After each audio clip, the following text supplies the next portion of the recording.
You're listening to the Cyberwire Network, powered by N2K.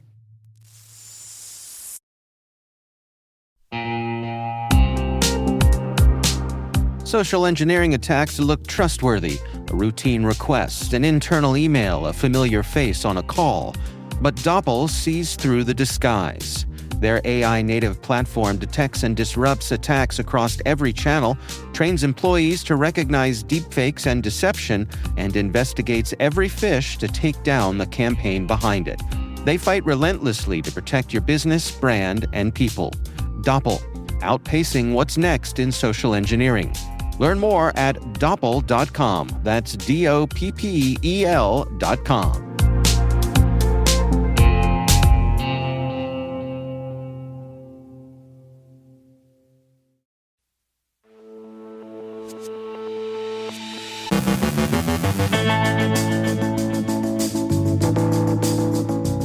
CISA orders patching of TrueConf Server vulnerabilities. LockBit threatens release of stolen banking data. Researchers disclose a critical type confusion vulnerability. A new Agent Tesla campaign introduces enhanced evasion techniques. A novel malware delivery technique abuses FTP server banners. Apple patches a critical image processing flaw. A North Korean software supply chain attack targets the Rust ecosystem. Latvian officials resign following a major data breach. Defense contractors are confident in compliance, less so in their ability to prove it. Our guest is Patrick Coughlin, co-founder and CEO of Savi Security, discussing the free utility he's developed to protect the sandwich generation from AI-driven scams. And when it comes to cyber extortion, who you gonna call?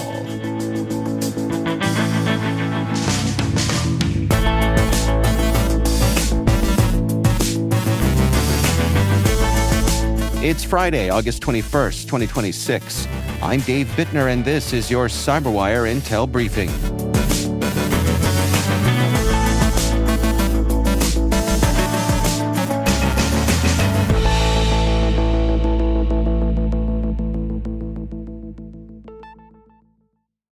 Thanks for joining us here today, and happy Friday. It is great, as always, to have you with us. CISA has directed federal agencies to urgently patch two critical, actively exploited vulnerabilities in the self-hosted TrueConf Server communications platform. The flaws allow unauthenticated attackers to achieve remote code execution, with one exploiting a missing authentication weakness and the other enabling sandbox escape through code injection. CISA has added both to its known exploited vulnerabilities catalog and ordered federal civilian executive branch agencies to remediate them by September 3rd. While CISA has not disclosed attack details, Kaspersky reports the Headmare hacktivist group has exploited both vulnerabilities since July to distribute backdoor malware through Trojanized client installers, targeting Russian organizations across multiple sectors. The advisory follows earlier reports of separate zero-day attacks against TrueConf by suspected Chinese threat actors. U.S. Bank is investigating claims by the LockBit ransomware group that it breached the bank and stole data, which the attackers threatened to publish on September 3rd unless an extortion demand is paid. The bank says it is aware of the claims but has found no evidence of unauthorized access to its network or impact to internal systems. LockBit posted the alleged breach on its leak site without disclosing the scope or nature of the purportedly stolen data. The incident comes despite law enforcement's 2024 disruption of LockBit, which later resurfaced with its LockBit 5.0 ransomware. The claims also follow recent third-party data exposure incidents affecting U.S. bank customers, though those were linked to vendors rather than the bank's own systems. U.S. Bank says its investigation remains ongoing while it continues monitoring the situation.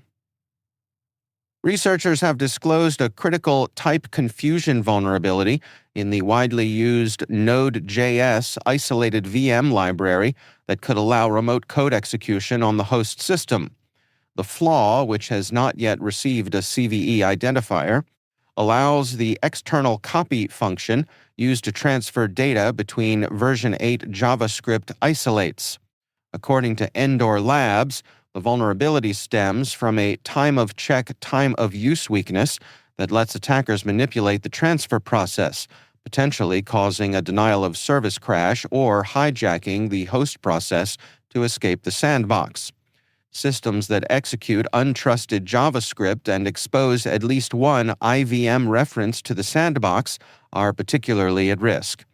The issue has been patched in versions which prevent user-controlled JavaScript from executing during the data copy operation. Researchers at KnowBe4 have identified a new Agent Tesla version 4 campaign that introduces enhanced evasion techniques and credential theft capabilities. Delivered through a business email compromise lure targeting financial teams, the malware uses a JScript dropper containing Unicode emoji characters to evade signature-based detection and hinder manual analysis. Once executed, it injects the payload directly into memory, avoiding file-based scanners, and employs multiple anti-analysis techniques, including code obfuscation, debugger detection, and hardware fingerprinting. Agent Tesla version 4 is designed to steal credentials from more than 40 applications, including web browsers, messaging platforms, and Windows credential stores, while also capturing keystrokes and clipboard data. Stolen information is exfiltrated within seconds to an attacker-controlled FTP server. KnowBe4 recommends updating email security and detection rules to identify the malware's distinctive emoji-based obfuscation patterns. Researchers have uncovered a novel malware delivery technique that abuses FTP server banners to hide commands used to deploy two previously undocumented remote access Trojans. FTP banners are text strings the server uses as a greeting message for connecting hosts before they log in.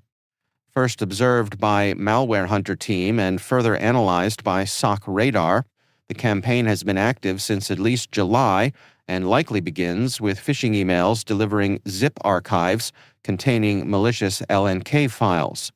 These files retrieve PowerShell commands embedded in FTP greeting messages, enabling malware delivery without traditional command and control infrastructure. Although FTP-based command delivery is less stealthy than web-based dead-drop resolvers, researchers warn it is flexible and could be adapted for future malware campaigns. Apple has released security updates for iPhones, iPads, Macs, and other devices, addressing multiple vulnerabilities, including a critical image processing flaw that security experts say resembles past spyware delivery vectors. The most significant fix is an integer overflow vulnerability in Apple's Image I/O framework that could allow arbitrary code execution when a malicious image is processed. Reported by Meta's Red Team X, the flaw was mitigated through improved input validation. Experts recommend installing the updates promptly, noting that similar image parsing vulnerabilities have previously been exploited in zero-click spyware campaigns. Apple also patched a telephony authentication flaw that could allow attackers with privileged network access to intercept traffic. Additional security updates were released for older iPhones and iPads, as well as Vision OS. Researchers at Wiz have attributed a recent software supply chain attack targeting the Rust ecosystem to North Korean state-sponsored threat actors. The attackers compromised a trusted maintainer's account on Crates.io, modifying 3 widely used Rust libraries to silently import a malicious typo-squatted dependency during the build process. Because the payload executed during compilation, developers and continuous integration systems could be compromised simply by building affected projects. The malware was designed to steal browser credentials, cryptocurrency wallet data, and developer secrets. Wiz found the campaign's infrastructure closely matched previous North Korean operations attributed to the Sapphire Sleet group. The Rust security response team removed the malicious packages and revoked the compromised account, but organizations are urged to inspect dependency lock files, treat affected build systems as compromised, and rotate exposed credentials and API keys. Latvia's Road Traffic Safety Directorate, the CSDD, has confirmed that a cyber attack exposed historical payment receipt data belonging to more than 1.2 million people and 200,000 businesses, affecting roughly two-thirds of the country's population. The stolen data includes personal or company identification numbers, vehicle license plates, payment details, and some address information, though passwords, phone numbers, and email addresses were not compromised. Authorities say the attack exploited an internet-facing vulnerability and followed significant preparation by technically skilled attackers. While CSDD's services remain operational and a subsequent attack was blocked, the breach has sparked political fallout, with Latvia's president calling for the agency's leadership to resign. Investigators continue to examine the incident, while CERT LV warns the stolen information could be used in phishing and social engineering campaigns. Criminal and regulatory investigations remain underway.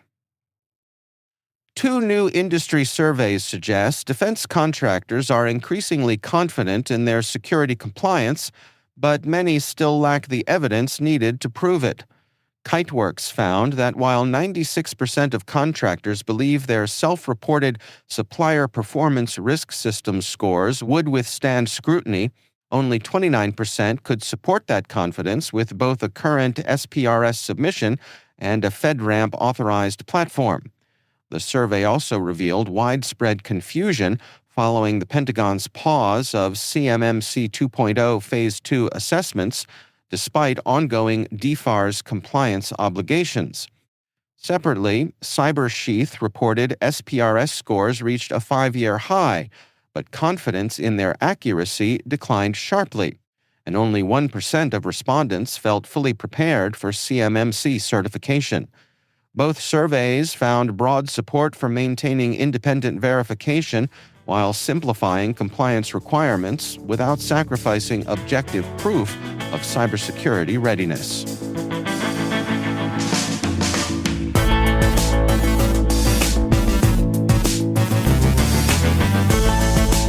Coming up after the break, my conversation with Patrick Coughlin from Savi Security. We're discussing the free utility he's developed to protect the sandwich generation from AI-driven scams. And when it comes to cyber extortion, who you gonna call? Stick around.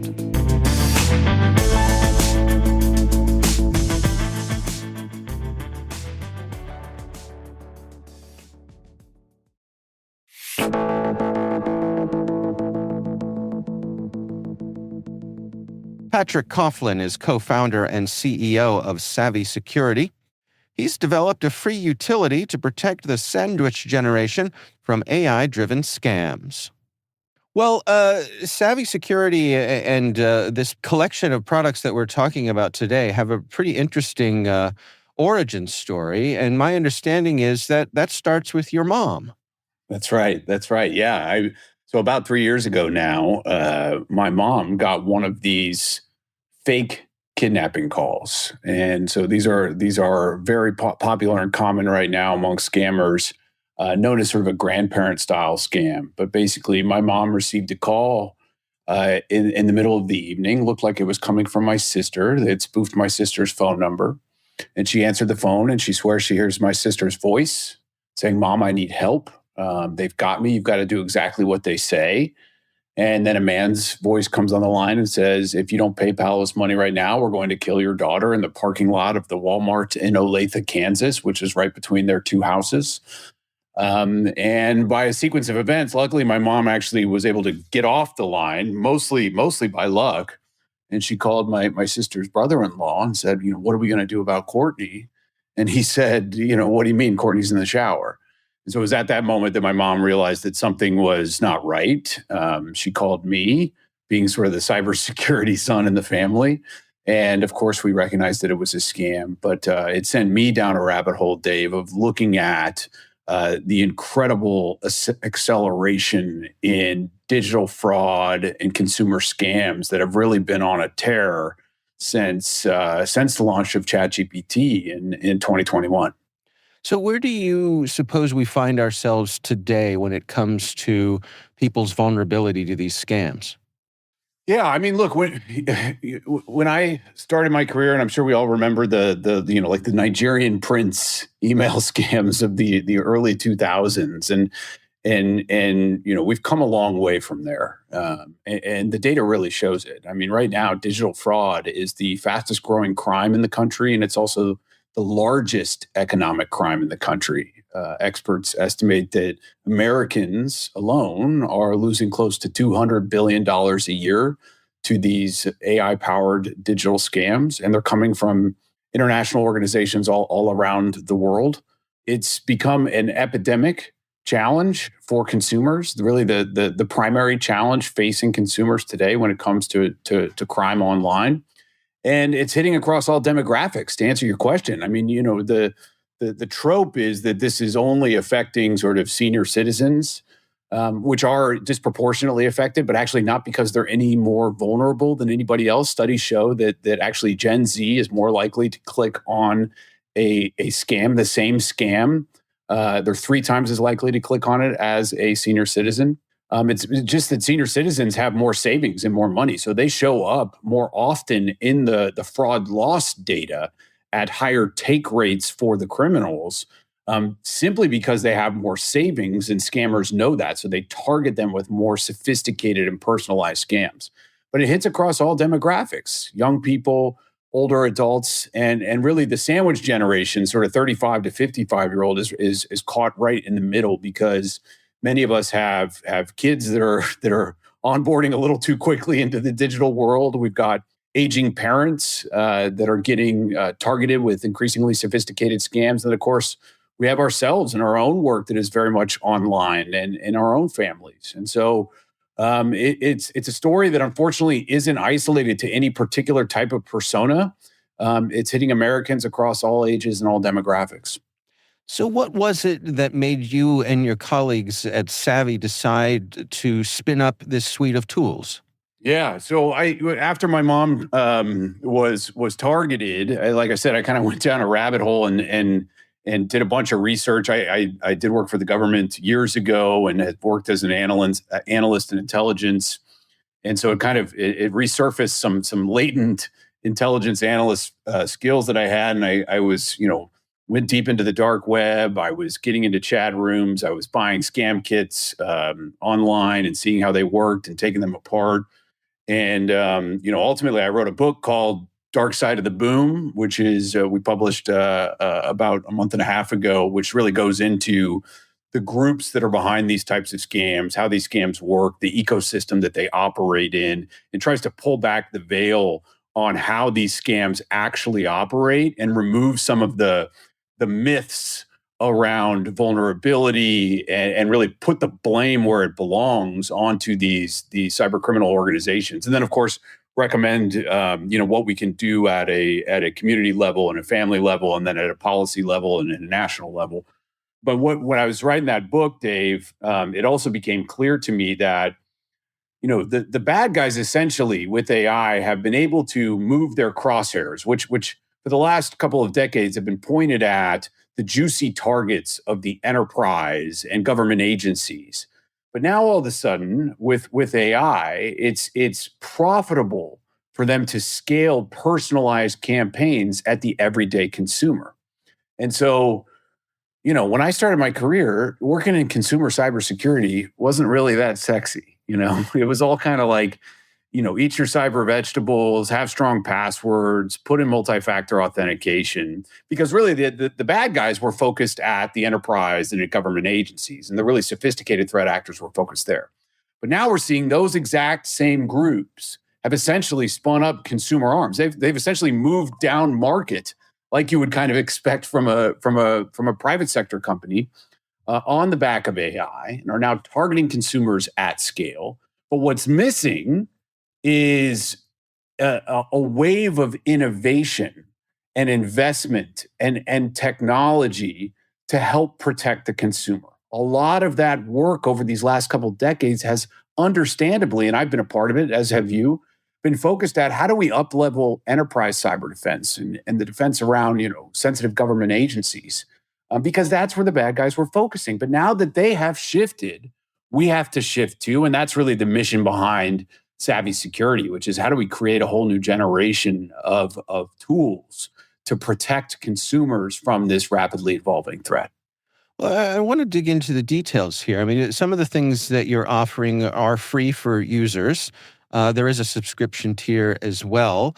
What's the scope of things that you're trying to help people with here? Yeah. So when we started, and again, we've been at it here for about 11 months, so we're still very, very early. But one of the things that we saw was there was a real need to put a utility out there for the public to get a quick second opinion on a text message that comes in, an email that got through, a voicemail that somebody left. There were all these places where you could get feedback from the internet, great Reddit threads, Nextdoor, and places like that, and even Facebook are places where people were going to kind of ask the question, is this a scam?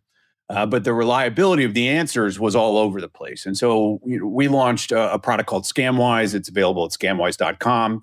Totally free, does not require any email registration. So there's no concerns about us selling your data to advertisers or anything like that. Just a frictionless way for everyday consumers to get a quick second opinion on content. And we launched that in March, and it's taken off like crazy. We're now processing close to 200,000 submissions a month from consumers all across the country. And it comes in all those forms. People will forward emails to submit at scamwise.com. They'll take a screenshot of a text message that they got and upload it. We even get pictures of physical mail, which is a use case I hadn't really expected, but I just got this jury duty summons. Is this real? Or this Medicare bill that I wasn't expecting. And so ScamWise was our initial product and launched that in March, like I said. And then we were hearing from people, I don't only just want a way to analyze this when it comes, I would like something to stop this content from getting to me. And so we launched our a mobile app last month called Savi, Savi. It's available in the app stores for Apple and Google. And it's our attempt to step into more proactive prevention. And so we filter text messages from actually reaching your device. We'll put them in the appropriate folder so they stay out of your main feed, clean up your text message inbox.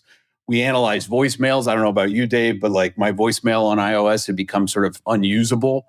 And so we've applied analysis to those to try to prioritize what should you respond to, and also just clean out all the crap and spam from that. And then we've got a cool feature that we call On Call, which allows anybody to add Savi to a call that is in progress. So let's say you do find yourself on a call that you thought was real, but then all of a sudden it starts to sound funky.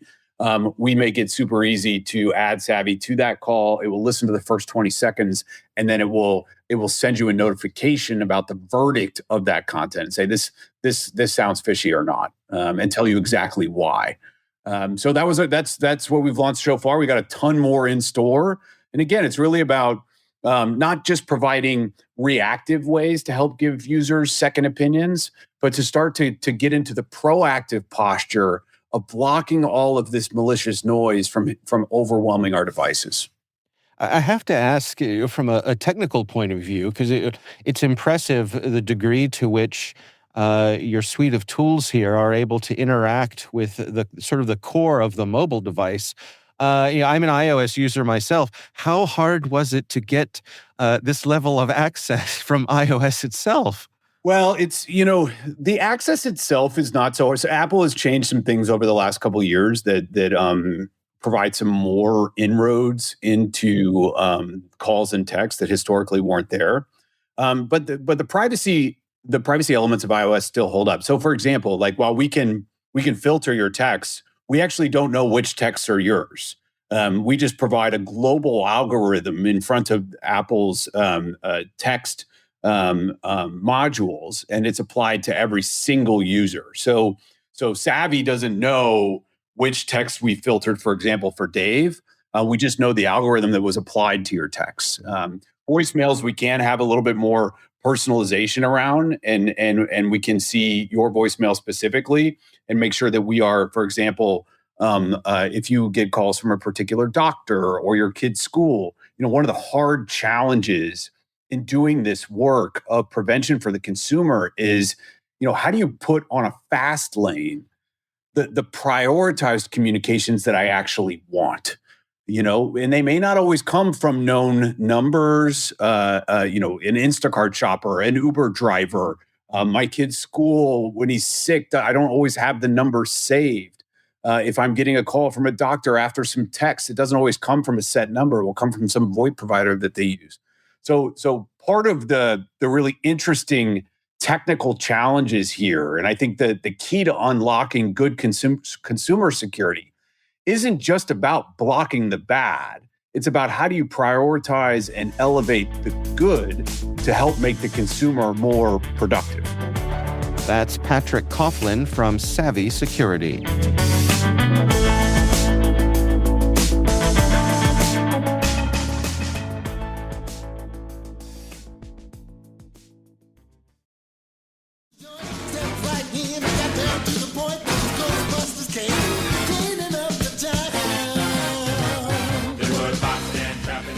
And finally, a curious new twist in the ransomware economy suggests there may be even less honor among thieves than usual. Researchers at GuidePoint Security say a group calling itself Ransom Busters has been approaching ransomware victims before attacks become public, offering to recover encrypted files and delete stolen data for far less than the original ransom demand. According to GuidePoint, the supposed rescuers are likely not independent cyber vigilantes, but a ransomware affiliate diverting payments away from the very ransomware-as-a-service gangs it worked with. Investigators link the activity to attacks involving DragonForce, Cetra, and Anubis, finding identical forensic artifacts across incidents, including shared tools, the same backdoor account password, and a common attacker hostname. The findings suggest one affiliate may be working across multiple ransomware operations while quietly undercutting its criminal partners. As GuidePoint notes, paying these helpers offers no guarantee that stolen data will actually disappear, making this a particularly enterprising variation on cyber extortion.